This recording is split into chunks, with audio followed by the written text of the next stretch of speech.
राज्यसभा और इसके साथ साथ पवन कल्याण जी माननीय उप मुख्यमंत्री आंध्र प्रदेश सरकार, उनकी भी गरिमामयी उपस्थिति इस अवसर पर जो हमारे अनुरोध को स्वीकार कर यहाँ पधारे हैं। और आज के कार्यक्रम के मुख्य अतिथि श्री जी किशन रेड्डी गारू, जो कि अब मंच पर उनका पदार्पण हो रहा है, माननीय केंद्रीय कोयला और खान मंत्री भारत सरकार।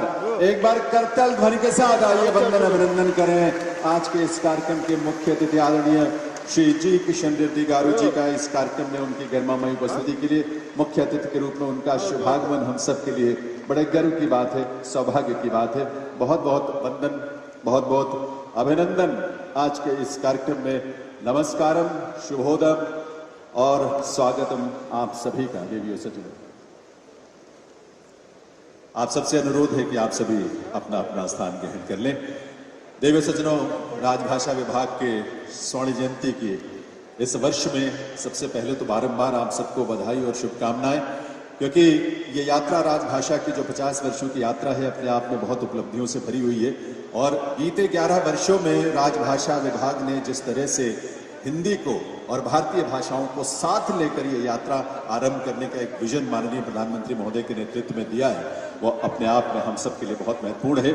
और इस दक्षिण संवाद में उसी श्रृंखला में आयोजन है हैदराबाद में ऐतिहासिक धरा पर, जिसमें आदरणीय जी किशन रेड्डी जी माननीय केंद्रीय कोयला और खान मंत्री, उनकी गरिमामयी उपस्थिति है। इसके अलावा विशिष्ट अतिथि के रूप में श्री हरवंश जी माननीय उपसभापति राज्यसभा, पवन कल्याण जी माननीय उप मुख्यमंत्री आंध्र प्रदेश सरकार, प्रोफेसर माणिक्यांबा हिंदी शिक्षाविद तेलंगाना की, उनकी भी गरिमामयी उपस्थिति है। प्रोफेसर अनंत कृष्णन जी हिंदी शिक्षाविद तेलंगाना, साथ ही मंच पर श्रीमती अंशुली आर्य जी सचिव राजभाषा विभाग भारत सरकार और डॉक्टर मीनाक्षी जोली जी संयुक्त सचिव राजभाषा विभाग। इन सभी विशिष्ट अतिथियों का आप सबका एक बार वंदन अभिनंदन आप सबके करतल ध्वनि के साथ देवियों सज्जन। और आइए अब मैं निवेदन करूं आप सभी से कि आइए हम सब अपने अपने स्थान पर खड़े हों राष्ट्रगान में शामिल होने के लिए। आप सबसे प्रार्थना है, आप सभी अपने अपने स्थान पर खड़े हो जाएं राष्ट्रगान के लिए। देवियों सज्जन।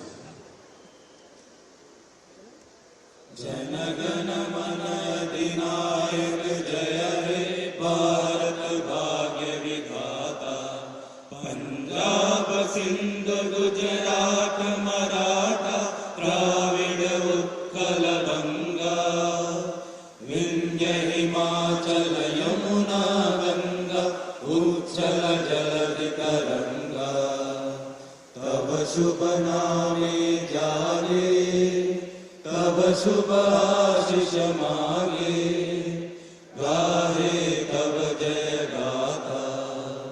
जनगण मंगलदायक जय हे भारत भाग्य विधाता, जय हे जय हे जय हे जय जय जय जय हे। भारत माता की, भारत माता की, भारत माता की। बहुत बहुत आभार आप सभी का। निवेदन आप सभी से अपना अपना स्थान ग्रहण करें।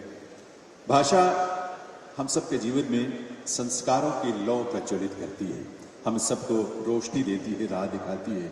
भावनाओं के अभिव्यक्ति के माध्यम से समाज को, देश को, व्यक्तियों को एक दूसरे के साथ जोड़ती है। ऐसी भाषा हम सबकी भाषाएं इसी भाव के अभिव्यक्त करती हैं, सभी भारतीय भाषाएं, और सबके कल्याण की कामना के साथ, सबके सुख और सबकी समृद्धि की कामना के साथ। इसीलिए कार्यक्रम के आरंभ में आप दीप प्रज्वलित का समय है देवियों सज्जनों। और इसीलिए मैं आज के मुख्य अतिथि श्री जी किशन रेड्डी जी माननीय केंद्रीय कोयला और खान मंत्री, और उनके साथ साथ विशिष्ट अतिथि आदरणीय हरवंश जी माननीय उपसभापति राज्यसभा, श्री पवन कल्याण जी माननीय उप मुख्यमंत्री आंध्र प्रदेश सरकार, और सभी गणमान्य विभूतियों से जो मंचासीन हैं, उनसे निवेदन करूंगा कि वे अपने कर कमलों से दीप प्रज्वलन के लिए पधारें। सबके सुख की, सबके आनंद की, देश की समृद्धि और विकास की कामना इस रूप में हम करेंगे। और हम सब, आप सब उस मंचासीन विभूतियों का, जिन्होंने एक सकारात्मक ऊर्जा का स्पंदन और संचार हम सबके भीतर किया है इस दीप प्रज्वलन के माध्यम से, ऐसी विभूतियों का वंदन अभिनंदन करने के लिए मैं सबसे पहले यहाँ हम सबके बीच मुख्य अतिथि के रूप में पधारे श्री जी किशन रेड्डी गारू जी, जो कि केंद्रीय कोयला और खान मंत्री हैं। मैं श्रीमती राधा कत्याल नारंग जी निदेशक राजभाषा विभाग, उनको आमंत्रित करता हूँ कि वो आए और हम सबके बीच इतने स्नेह के साथ हम सबको प्रोत्साहित करने के लिए आदरणीय जी किशन रेड्डी जी का शुभागमन जो हुआ है तो करताल ध्वनि के साथ उनका स्वागत करें। शॉल के साथ एक चिराला पारंपरिक पेंटिंग है। राजभाषा विभाग की कॉफी टेबल बुक भी है।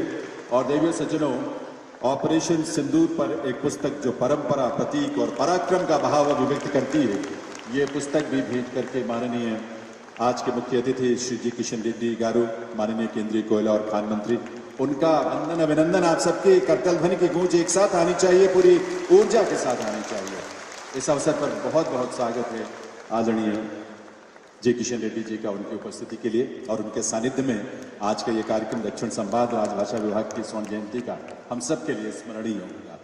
मैं निवेदन करूंगा श्री अनिल कुमार उप सचिव कि वे हम सब के बीच पधारे। श्री हरवंश गारू जी, माननीय उपसभापति राज्यसभा, जो स्वयं कलम के ऐसे धनी व्यक्तित्व हैं जिन्होंने पत्रकारिता के माध्यम से, लेखन के माध्यम से और सार्वजनिक जीवन में राज्यसभा के उपसभापति के रूप में जिनका अपना योगदान इस रूप में है जो हम सबको सदैव प्रेरित करता है, तो उन्हें इस अवसर पर शॉल भेंट करके उनका वंदन अभिनंदन करने के लिए मैं अनिल कुमार जी से निवेदन करूंगा।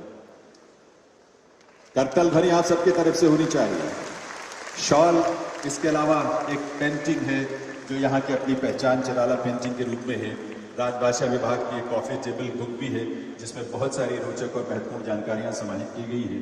वो भी कॉफी टेबल बुक भी राजभाषा विभाग की ओर से माननीय हरवंश जी को यहाँ भेंट की जाएगी। और ऑपरेशन सिंदूर पर वो पुस्तक परंपरा, प्रतीक और पराक्रम, इस भाव की अभिव्यक्ति जो हम सबको गर्व से भर देती है, गौरवानुभूति कराती है, ऐसी पुस्तक भी भेंट की जा रही है। और अब मैं आमंत्रित करूंगा श्री राजेश कुमार श्रीवास्तव, संयुक्त निदेशक राजभाषा विभाग, कि वे आए और हम सबके बीच यहाँ विशिष्ट अतिथि के रूप में विराजमान पवन कल्याण जी, माननीय उप मुख्यमंत्री आंध्र प्रदेश सरकार, करताल ध्वनि आप सबके तरफ से, जिनकी सिनेमा की पहचान से भी ज्यादा विस्तार उनकी लोकप्रियता को मिला, उनके अपने उस समर्पण की वजह से जो प्रदेश की और राष्ट्र के गौरव को लेकर उन्होंने अपनी प्रतिबद्धताएं जाहिर की हैं, उसके माध्यम से, तो ऐसी विभूति पवन कल्याण जी का, माननीय उप मुख्यमंत्री महोदय का यहाँ बहुत बहुत स्वागत। पवन कल्याण गारू जी, और आज के इस कार्यक्रम में उनकी उपस्थिति के लिए मैं निवेदन करूंगा कुमारपाल शर्मा जी, संयुक्त निदेशक राजभाषा विभाग, की वे आए और प्रोफेसर माणिक्यांबा, हिंदी शिक्षाविद तेलंगाना से, जिन्होंने जो हिंदी विद्वान के रूप में जिनकी पहचान है, अनुवादक और शिक्षिका के रूप में महत्वपूर्ण योगदान है। करताल ध्वनि आप सबकी तरफ से प्रोफेसर माणिक्यांबा जी के लिए, जिनके योगदान को हम नमन करते हैं और जिनका योगदान और व्यक्तित्व और शिक्षा के प्रति, साहित्य के प्रति, हिंदी के प्रति उनका लगाव बहुत ही अनुकरणीय है और प्रेरणा भी हम सबको मिलती है उससे। तो बहुत बहुत स्वागत अभिनंदन प्रोफेसर माणिक्यांबा गारू का, हिंदी शिक्षाविद तेलंगाना। और अब मैं आमंत्रित करूंगा मंच पर रघुवीर शर्मा जी।